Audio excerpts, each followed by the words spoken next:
अस्सलाम वालेकुम। NLP Meta model पे बात कर रहे थे और हमने अभी तक डिस्टॉर्शन को डिस्कस किया, कॉज एंड इफ़ेक्ट को पढ़ लिया, कम्प्लेक्स इक्विवेलेंस को पढ़ा। आज हम बात करने जा रहे हैं लॉस्ट परफॉर्मेटिव में। लॉस्ट परफॉर्मेटिव क्या होता है?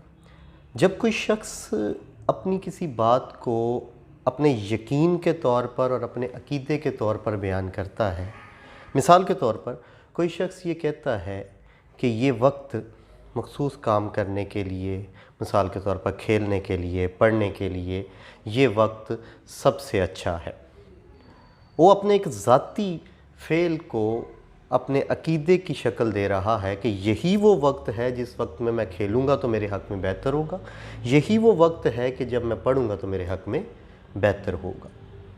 अब इसको आपने चैलेंज यूँ करना है, आप जस्ट एक क्वेश्चन रेज़ करेंगे कि हु सेज़, किसने कहा, जिससे वो ये सोचने पर मजबूर हो जाएगा कि हाँ, किसी ने ऐसा कहा है कि नहीं है।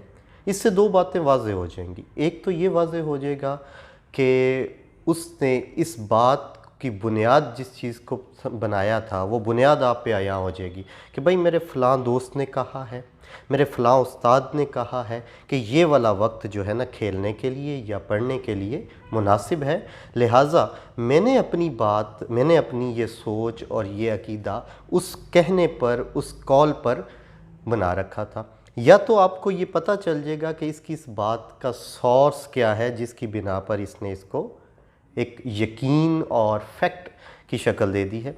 दूसरा, आपको ये पता चल जाएगा कि वो जब ये बात कह रहा है तो उसके पीछे, उसके पसे पर्दा वो क्या सोच रहा है। अगर तो वो सिर्फ़ एक सरसरी अपनी ज़ाती इख्तरा की बुनियाद पर ये कह रहा है कि अगर मैं इस टाइम खेलूँगा तो मेरे हक़ में बेहतर है, मैं जीत जाऊँगा, अगर मैं इस टाइम पढ़ूँगा तो मुझे ज़्यादा याद होगा, तो जब उसको काउंटर क्वेश्चन किया जाएगा कि भाई किसने कहा है कि इस टाइम ही पढ़ना, इस वक्त में ही पढ़ना मुनासिब है, तो वो एक बार सोच में पड़ जाएगा कि नहीं यार, ऐसा नहीं है।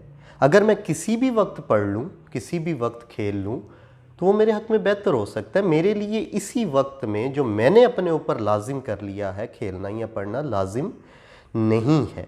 तो लॉस्ट परफॉर्मेटिव में दो बातें आपको पता चल जाएंगी। एक तो ये कि उसके कहने की वजह क्या है, किसके ज़रिए से वो ये बात कर रहा है। दूसरा ये कि उसको भी इस बात का अंदाज़ा हो जाएगा कि उसकी बात, जिसको उसने एक यकीन और हकीकत का नाम दे रखा है, वो एक बेसलेस है, बेवजह बात है, या उसकी बुनियाद किसी सॉलिड और किसी वाज़ेह चीज़ पर रखी गई है।